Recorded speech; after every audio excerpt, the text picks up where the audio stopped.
Hello dear future officers, एक बार फिर से आप सभी का बहुत बहुत स्वागत है।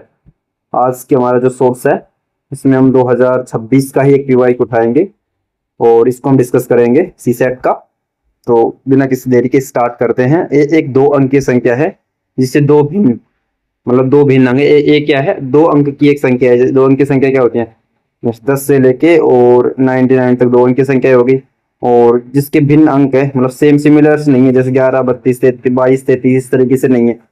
और बी भी एक दो अंक की संख्या है जो एक के अंकों को उलट देने पर प्राप्त होती है। यानी यदि ए को हम 12 मान ले तो बी कितना हो जाएगा? बी 21 हो जाएगा। इनको उलट देंगे, जस्ट अपोजिट कर देंगे तो उसके उलट देने से हमें बी प्राप्त होता है।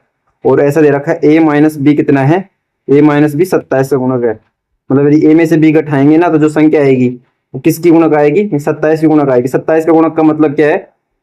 वो संख्या है जो 27 उसमें 27 का कंप्लीट भाग जाएगी। नहीं तो 27 हो सकती है वो संख्या, या फिर 27 54 हो सकती है, 81 हो सकती है, इस तरीके से आएगी। तो यहाँ तक हमने पढ़ा। इसके अलावा यहाँ ए ग्रेटर देन बी है, यानी ए है ना जो किससे बड़ा है? बी से बड़ा है। जो जो संख्या होगी इसमें ए बड़ा आना चाहिए। बी से उल्ट बदल के हम संख्या बनाएंगे वो छोटी आएगी। पहले जो मेन संख्या होगी ए वो बड़ी होगी।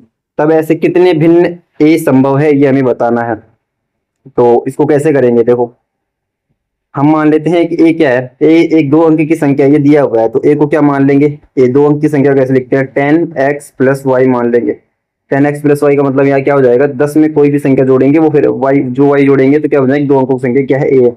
और बी क्या हो जाएगी? इसको जस्ट अपोजिट बदलने पर तो बी हो जाएगी 10y प्लस एक्स। यानी 10y में यदि एक्स जोड़ेंगे दो अंक की जो संख्या बनेगी वो बी हो जाएगी। क्योंकि इसने क्या दिया हुआ है? ए माइनस बी क्या है? 27 का गुणक है। अब इसमें से अगर हम घटाएंगे, ए में से बी घटाएंगे, ऐसे दोनों का साइन माइनस हो जाएगा और 10 में से एक एक्स चला जाएगा, कितने बच जाएगा? 9x। इसी तरीके से 10y में से y जाएगा तो माइनस के 9y बचेंगे, क्योंकि यहाँ पे माइनस 10 ज्यादा है। और यदि इनमें 9 कॉमन ले लेंगे तो क्या आ जाएगा? x माइनस वाई आएगा। अब यहाँ से क्या समझ में आ रहा है आपको? यहाँ से एक बात समझ आ रही होगी कि यहाँ पे x माइनस वाई करेंगे ना वो जो भी संख्या आएगी वो 9 से गुना होगी। और 9 से गुना होगी क्योंकि क्वेश्चन में देखो क्या दिया हुआ है? a माइनस बी 27 गुणक है। यानी यहाँ पे जो संख्या आएगी फाइनल वो 27 का मल्टीपल आएगी। क्या आ सकती है? 27 आ सकती है, 54 आ सकती है, 81 आ सकती है, इस तरीके से चलती रहेगी आगे। तो यहाँ पे हमें x और y का मान कितना रखे कि 9 से गुना करने पर क्या है? या तो 27 आए, 54 आए, या 81 आए। क्योंकि संख्याएं है ना, संख्याएं कितनी हो सकती है? 1 से 9 तक हो सकती है ना। x 1 से 9 तक हो सकती है, y भी 1 से 9 तक हो सकती है ना। 1 से 9 तक जीरो क्यों नहीं हो सकता? क्योंकि अगर हम a को जीरो मान लेंगे तो 0 9 0 8 ऐसे तो दो अंक की कोई संख्या हो ही नहीं सकती। अपोजिट करने पर b ज्यादा हो जाएगा, फिर तो जीरो नहीं आएगा। 1 से 9 के बीच में ये संख्या हो सकती है, तो x और y। तो हमें बताना है कि x और y, x को यदि हम 9 मान लें सबसे बड़ी संख्या, तो उसमें कितना घटाएं कि मैक्सिमम से मैक्सिमम कितना मान आ सकता है। और जिसको 9 से गुना करें तो क्या आ जाए? 27 का गुणक आ जाए, तो वो कितना आ सकता है? यदि हम 9 में से कितने घटा दें? 3 घटा दें यानी 6 आ सकता है। उसी की 54 लास्ट 54 तक मान आ सकता है। इसके अलावा कुछ नहीं आ सकता। और क्योंकि 9 माइनस 0 तो कर नहीं सकते, क्योंकि 0 y का मान नहीं सकते, क्योंकि कैसी कैसी तो 54 तक के लिए आ सकता है। यानी हमें x माइनस वाई का मान क्या आना चाहिए? या तो 9 मल्टीप्लाई 3 आना चाहिए x माइनस वाई का मान, या फिर आना चाहिए 9 की 54 6 आना चाहिए। अब हमें 1 से 9 के बीच में ऐसी संख्याएं ढूंढनी है जिनका मान अगर बड़ी संख्या में छोटी घटाएं तो वो या तो 3 आए या 6 आए। तो ऐसे कितने मान संभव हो सकते हैं? तो देखो यहाँ से, देखो यहाँ पे क्या रखा है? 9 कोष्टक x माइनस वाई।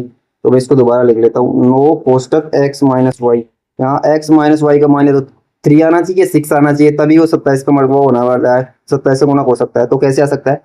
तो एक तो हो सकता है क्या, स्टार्टिंग से देखिए हम छोटे क्योंकि हमें ये भी तो दिया हुआ है ना कि ए बड़ा होना चाहिए बी से। तो क्या क्या ये संख्या कौन कौन सी हो सकती हैं? एक हो सकती है 4 में से 1 चली जाए, यानी 4 और 1 हो सकती है। इसी तरीके से 5 और 2 हो सकती है। हम 3 लाने की कोशिश कर रहे हैं पहले। 6 और 3 हो सकती है, ठीक है। और 7 माइनस 4 हो सकती है, ठीक है। और 8 से 5 हो सकती है। और 9 में से यदि 6 चले जाए, इन सब का मान कितना आएगा? 3 आएगा। तो कितनी संख्या होगी इस तरीके की? टोटल 6 हो गई। अब हमें 9 लानी, वो 6 हो गई इस तरीके की। अब हमें लाना है 3, 3 हम लेके आ गए, 3 से केवल 6 बन सकते हैं। 6 लाना है, इनके x माइनस वाई का मान 6 कैसे आ सकता है? एक तो आ सकता है 7 और 1 मान ले हम, ठीक है। 6 में से यदि 2 चले जाए, 6 और 2 मान ले, x को 6 मान ले, y को 2 मान ले। इसी तरीके से 9 और जो है यानी 6 लाना है, 9 और क्या नाम है 3 मान ले, 9 और 3 मान ले तो भी 6 आ जाए, इसके अलावा और कोई संख्या नहीं बन सकती। तो ये कितने हो गए टोटल 3। इस प्रकार से टोटल ओवरऑल बताना है हमें कैसे कितने गुणक हो सकते हैं, एक ही कितने मान संभव हो सकते हैं, 6 और 3 कितने मान हो सकते हैं, 9 मान संभव हो सकते हैं। तो कितना आंसर आ जाएगा, बी आंसर आ जाएगा 9। तो इसका आंसर क्या आ जाएगा 9। तो ये हमारा क्वेश्चन था। चूंकि हमने डेली प्रैक्टिस सी सेट की जो सीरीज है वो भी स्टार्ट कर रखी है, तो आप चैनल को विजिट कर सकते हैं और उसको फॉलो कर सकते हैं।